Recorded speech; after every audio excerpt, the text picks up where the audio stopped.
Hi, Wojciech. Hi, Dominic. How's it going over there? Good, it's very snowy. I've been in a snowy forest for the last 3 days, so I'm well rested and energized. Wow, that sounds delightful and sounds like you're in a perfect position to dive into the second and final part of an Autocrat's guide to destroying local media.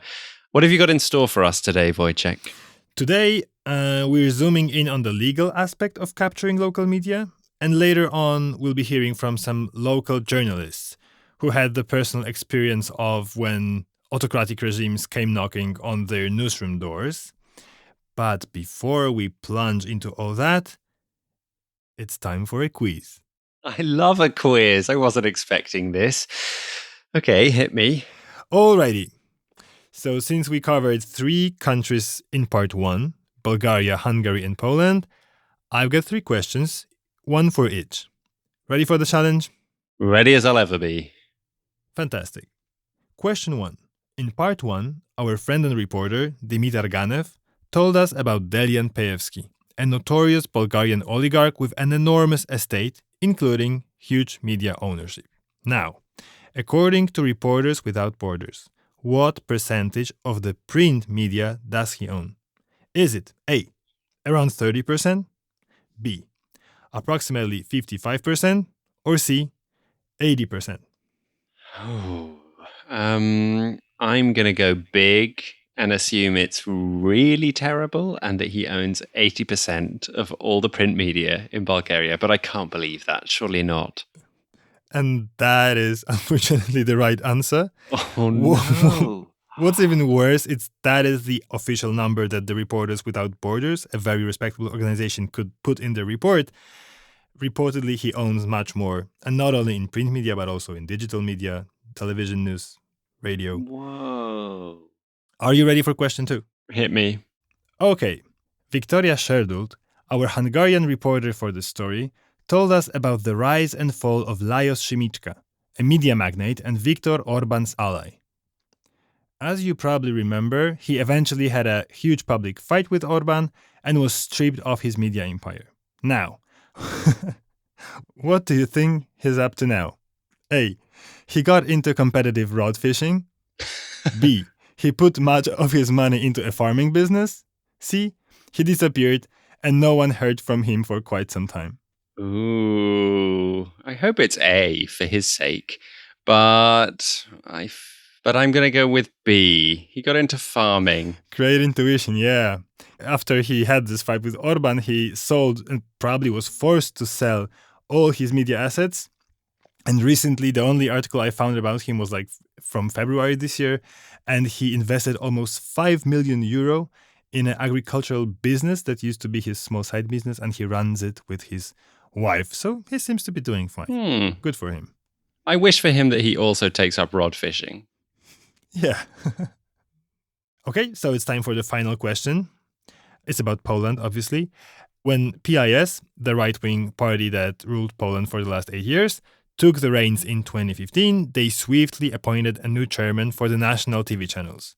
Who was it? A. A renowned journalist with strong right-wing views. B. A former party spin doctor. Or C. A so-called Mr. Nobody who didn't really have a CV but was supposed to be very, very loyal. They all sound really terrible. That's the point. But I'm going to go with C, the Mr. Nobody, who has no CV but supposedly is very loyal. No, unfortunately the guy had an immense CV.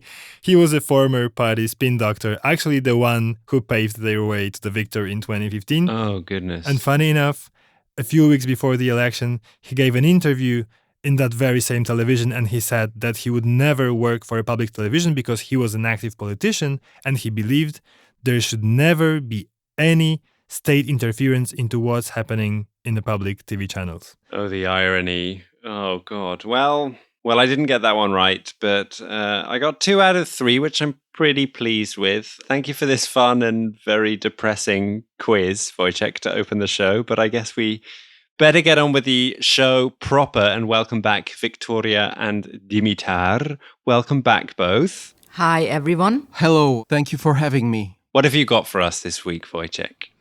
So, if you have listened to episode 1, you know how to use your political tools to control the media. You know how to use your money and friends. Now we'll look more into the legal aspect of it.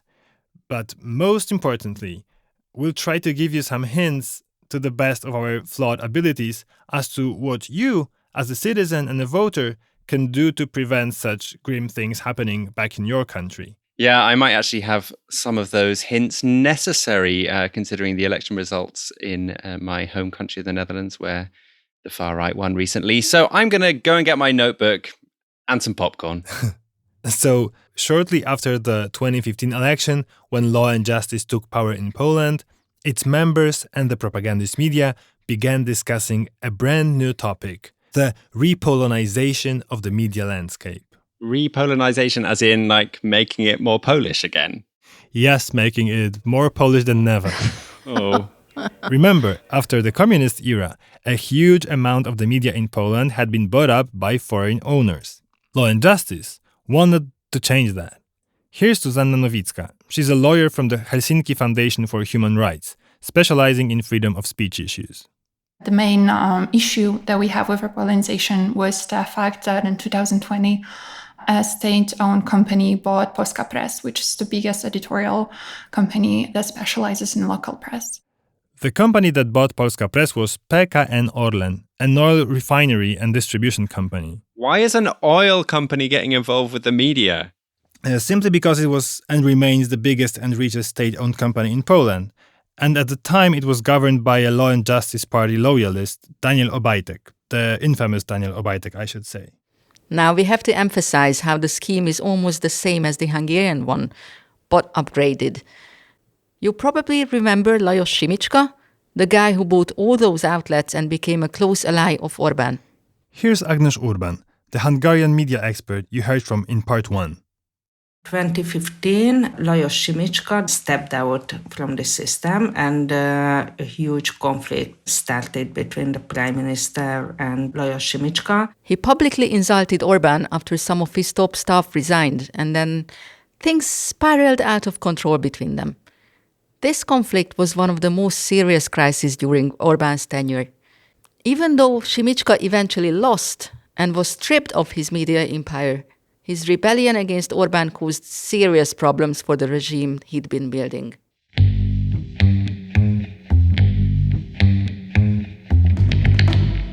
In Poland, Law and Justice were watching what had happened in Hungary, and they learned from it. They decided to avoid acquiring media outlets through private individuals or companies, because these can ultimately turn against you, right? Yeah, of course. Instead, the party decided to get control of the media by buying up outlets through state-owned enterprises. And look, it added a significant safety valve to the whole scheme, because the boss of the oil company buying up Polska Press, Daniel Obajtek, was just an appointee. If he did something unruly, he could get fired the next day and the party would look for somebody more obedient. The whole acquisition maneuver seemed pretty much bulletproof this time. Of course, that was widely criticized by NGOs, by journalists, but also by the ombudsman. In case you don't know, an ombudsman is a commissioner for human rights. They help citizens deal with their complaints against their governments or the public sector. Now, in 2020, when this oil company was buying up Polska Press, the national media was already completely controlled by the ruling party. It had turned them into a propaganda tool. And now, the party that had done this, via a proxy, a state-owned company that it also fully controlled, was attempting to buy 20 out of the biggest 22 regional newspapers. Ugh, you'd hope there was a legal safeguard or something that might prevent that from happening. And I hope for that too. And actually, there is something. Under EU law, all media mergers of this kind have to be looked at by some kind of competition regulator to make sure they are not concentrating too much power in the hands of one owner. In Poland, that's the Office of Consumer and Competition Protection. Snappy name. So, despite all the circumstances we've explained, the chairman of this competition office approved this acquisition without any reservations. Oh, that seems weird. And it was not the first controversial merger or acquisition approved by this authority. Here's Anna Wojcik again, the rule of law expert we heard from in part 1.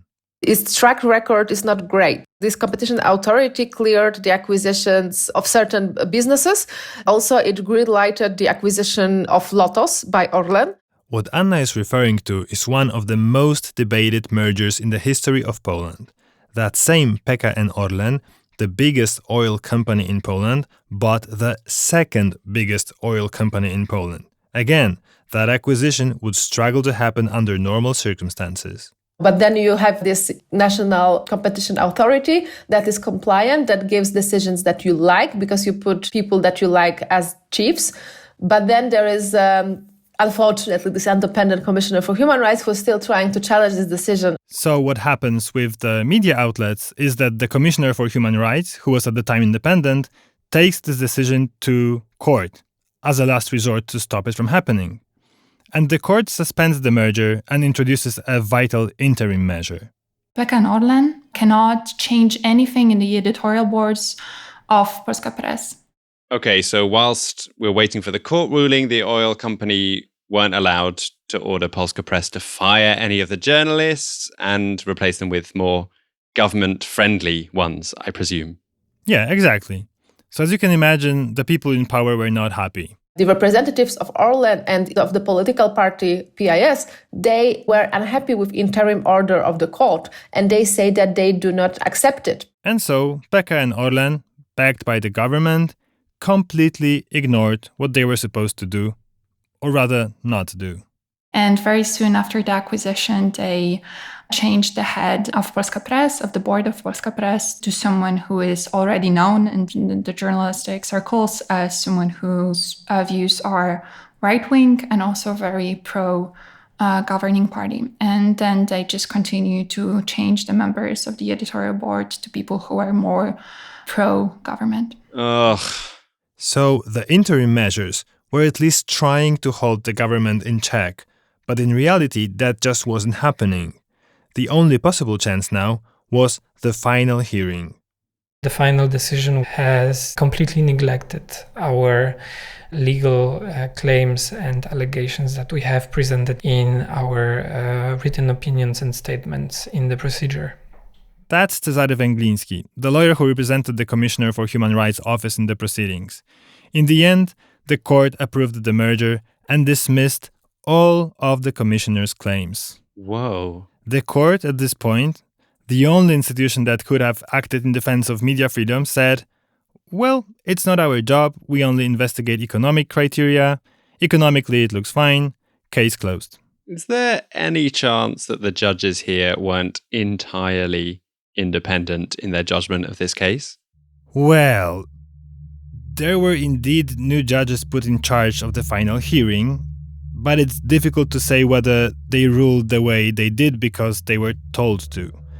Let's just say that this government was pretty infamous for its takeover of the court system as well as the media. And I asked Anna Wojcik what she thinks about it, and she said that it's almost impossible to prove, but it's very likely. So was that the end of the line for the people trying to fight this media takeover? Or did they appeal the court ruling? Nope, they didn't. Between the hearings, Cezary's boss changed, his tenure was over, and the new commissioner decided to drop the plan to appeal the court's ruling. Well, it must have been hard for Cezary to come up against a brick wall like that. Yeah, he even drafted an appeal that he felt strongly about, but he was never given the chance to use it. And I think this whole story with Polska Press just underlines how our democratic systems are pretty much powerless against malevolent political parties. In a case like a ruling party attempting to do something as corrupt as control the media, there should be a mechanism that simply prevents it from happening. And there clearly wasn't.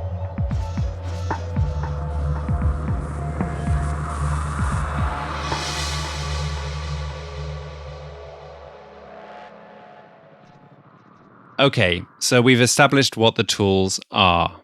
The political, business, and legal tools that can allow a government to turn the media into a propaganda machine. But where does that leave all the people who actually worked in local media as journalists, all those local media shipwrecks? Here's one example, Ervin Gütt. He's a Hungarian journalist who stopped freelancing for a local outlet after it was turned into a government mouthpiece. For me, this was a huge lesson how power and politics can interfere with the work of journalists in Hungary. So I started looking for making a living from freelancing on an international level. And exactly the same happened in Poland with local journalists from the group acquired by the oil company, although with its own populist spin.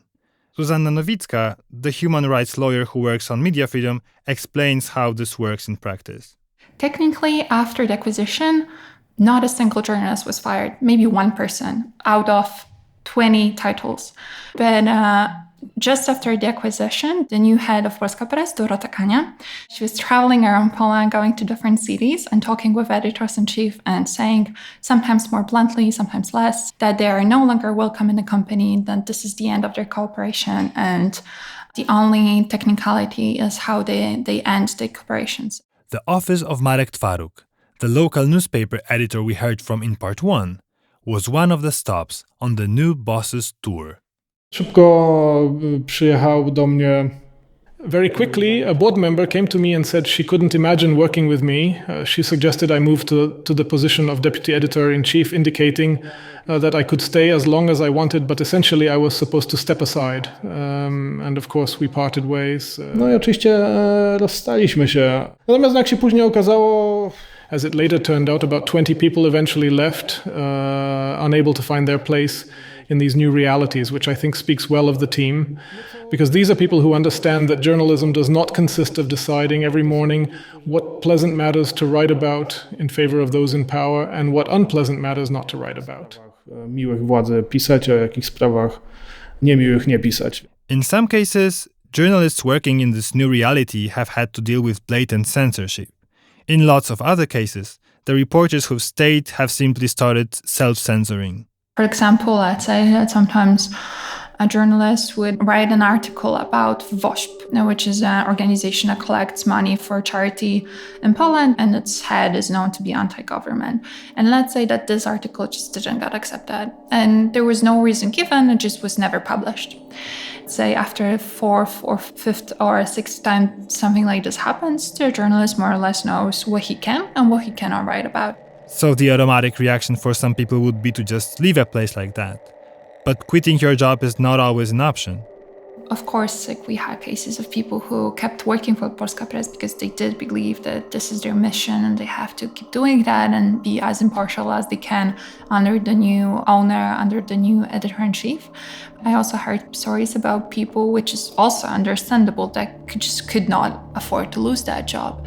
And some people, yes, just internalized that censorship because they did not want to lose that job. And even if they were not pro-government, they were even anticipating orders from the editor-in-chief in order to be kept in their positions. The other problem is that autocratic regimes, having captured most of the media, know they control the narrative. Here's Antal Józing, the Hungarian journalist working for the local outlet, Nyugat.hu. There was a press conference. It was held by the Fidesz, the government party. And we didn't get the invitation. So first, I think it was something exceptional, and later it became the rule. This is something we struggle with a lot in the media in general in Hungary. You only get access to the ruling party's politicians when it suits them, and it rarely does. Which I guess is also true in every European country to some extent. But still, I guess it's not unusual to see a minister being forced to answer tough questions in a television interview, which I guess is never the case in Hungary? Not really. Orbán just stopped giving interviews at some point, explaining that he will not participate in bullfights. But in the case of the local media in Hungary, I think limited access and controlled narratives only added to the huge problems they already had. It's not only because of the situation in Hungary. Local press on a global level has several problems. One of them is funding. Problems Ervin told us about I think they were in a great part caused by the rise of the digital media. It transformed the market completely and changed how money flows within it. For many outlets, it meant that advertising money started going to new websites rather than print magazines and newspapers. In Bulgaria, the funding for local news outlets is not only super thin, but also its distribution is terrible. Here's how Venelina Popova, the journalist from Stara Zagora, describes things in her city. I admit that I don't have a favorite outlet amongst the local media in my city. I almost don't read these outlets. The reason is that there are countless websites like this, all operating on the principle: one man, one band, one media. Somebody decides to register a website and then starts to receive funds from the mayor of the city. Is that the largest advertiser? That's absolutely correct. I'm saying the mayor, not the municipality. It is personally the mayor who distributes the money to each outlet. And then presumably these websites end up writing nice, positive things about the mayor. Of course they do.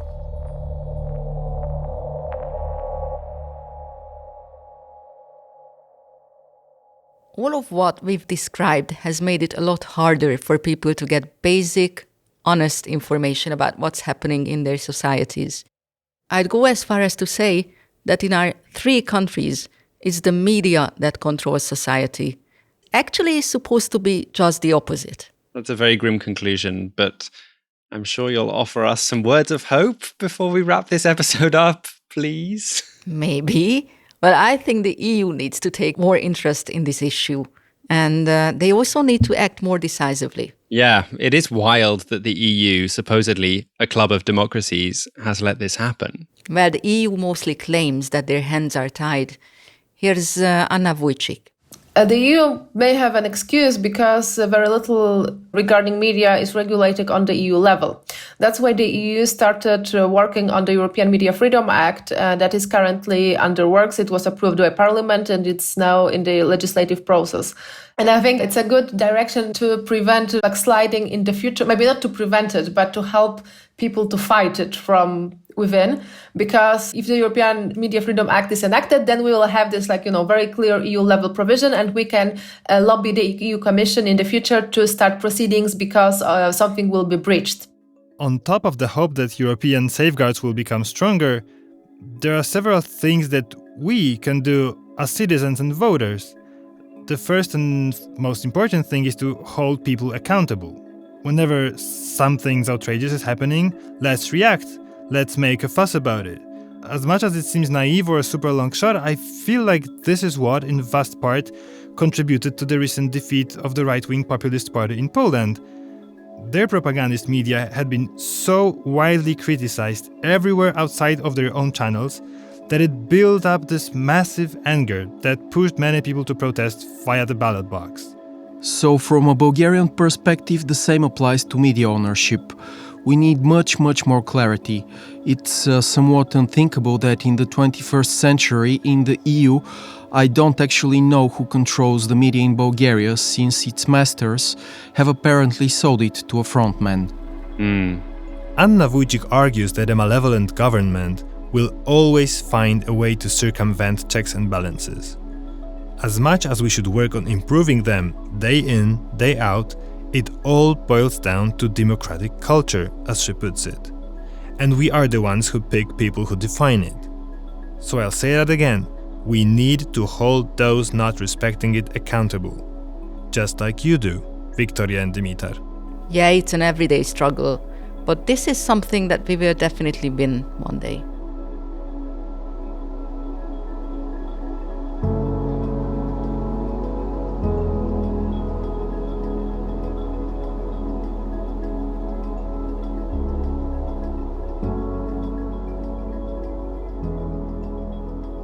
This episode was reported, written and produced by Viktória Serdült, Dimitar Ganev, and me, Wojciech Oleksiak.